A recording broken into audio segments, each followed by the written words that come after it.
the arms of an angel.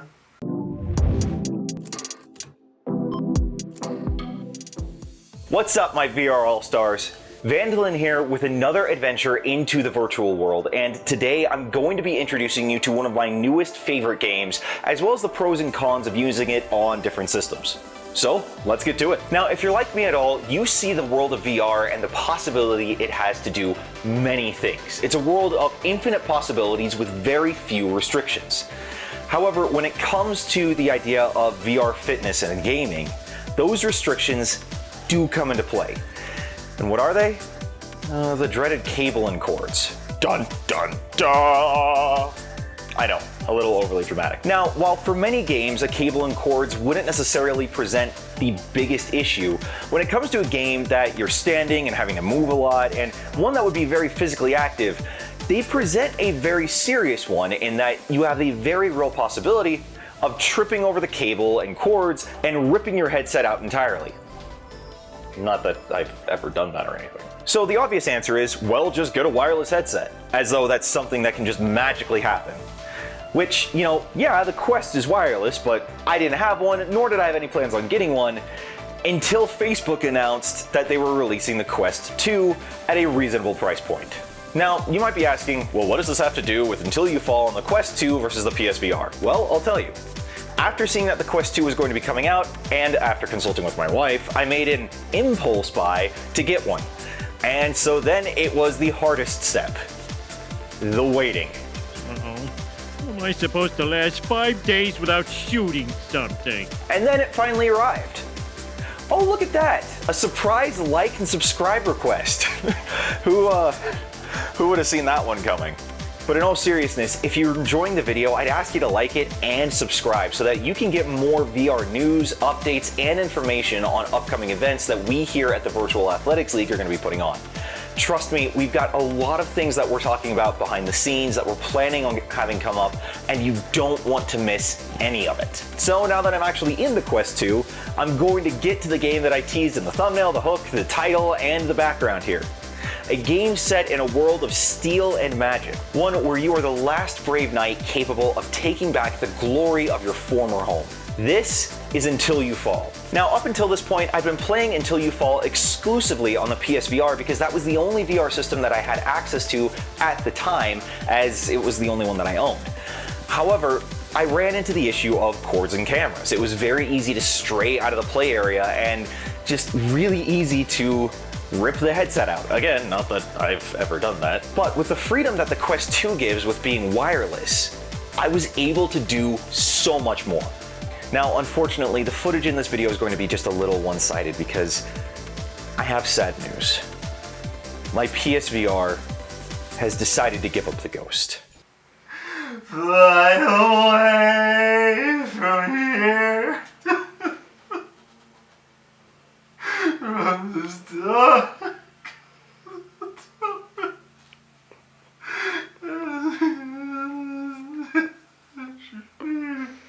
That was an awkward moment of weakness that we're not going to talk about again. That having been said, I will do my best to give you what I feel is an accurate description of the pros and cons and the differences between the PSVR and the Quest 2. Right off the bat, as I mentioned before, the biggest thing that I found with the Quest 2 is the unlimited freedom to be able to just move without consequence. With the PSVR, you were limited by cords and cameras, and it was very easy to step outside the play zone. You could only do sharp turns by pushing a specific button on your controller. Now, you can actually do those turns without issue. You can re-straighten yourself without as much of an issue. You can actually fight without issue. You don't have to be constantly aware of, am I going to go too far outside the bounds, hit the black screen, and get one shot, which may have happened. Those knights with all the coral coming off of their shoulders that you have to both dodge and block can be really difficult to avoid when they're doing their 6-strike swing, and you can't see them. But because there's no need for an external camera and everything for the Quest 2 is contained within the headset itself, it is much easier to be able to continue fighting on and keep yourself from falling even longer. One of the biggest things that I love about this game though is that it's one where you can just go into it for hours on end and hardly even notice. You just want to keep pushing yourself one round after one round after one round, just keep going until you literally cannot swing your arms anymore. And because it's such a physically demanding game, you actually get a fairly good workout in it. It also happens to be the game that I did my very first game cast for the Virtual Athletics League on, and if you want to check out that tournament footage, go ahead and click on the card that's showing up on your screen right now. So here, I've managed to come up on the final boss, and let's see how it goes.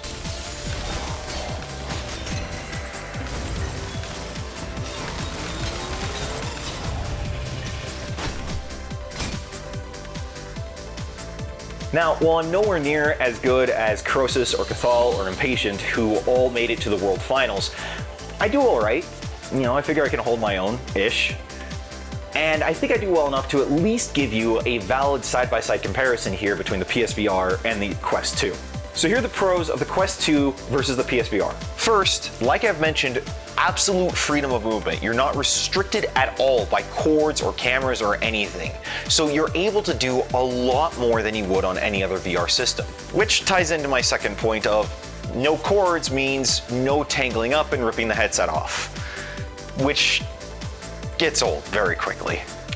And third, there's this very handy little feature inside the Quest 2, which is actually something that made me want to get it. It's a personal health tracker so that you can keep track of all the calories you've burned and all the work you've put in, so you know the kind of workout that Until You Fall is giving you. And trust me on this, it gives you a real workout. All that having been said though, there are some cons for the Quest 2 that you should be aware of before you look at getting it for Until You Fall. First, and this one's a bit gross, is that it's not the easiest thing in the world to clean. Whereas the PSVR had more of kind of a rubber / cloth mixture that was very easy to clean with just something as simple as a Clorox wipe.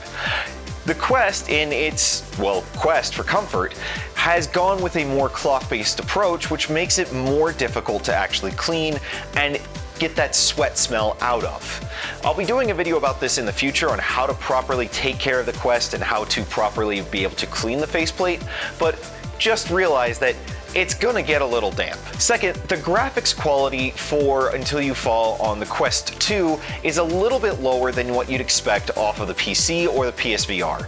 Now, to be fair, that is because everything is internalized inside of the Quest 2, which will understandably mean that other processing power has to go towards the game itself rather than a graphic engine. Third, because there's no cords or anything powering it, that means it's running entirely off of a battery pack, which means that you only have so long to be able to play it. And one thing that I found with the Quest 2 is that it's not the best about giving you a heads up I'm about to shut off alert.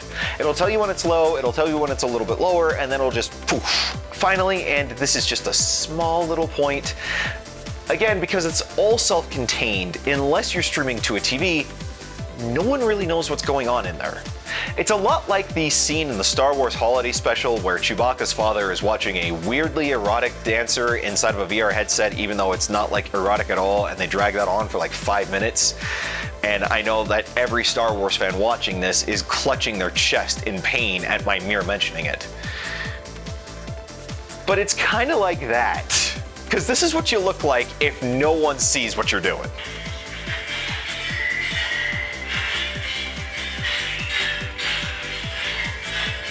So while to you it looks epic, to them you're just swinging your arms like an idiot. Overall though, between the two, I would have to recommend the Oculus Quest 2 as the platform for Until You Fall. Mostly because of the freedom of movement, because you have so much more that you can do in your range, which I can't stress enough is just unbelievably important. If you want to check out some of our other content, you can go ahead and do so at the link here. Or if you want to see some of our other tournament streams, go ahead and check out the link here. And if you want to join us on Discord, go ahead and hit the link in the description. We'd love to see you there. That's it for now. Stay safe, stay healthy. I will see you all next time.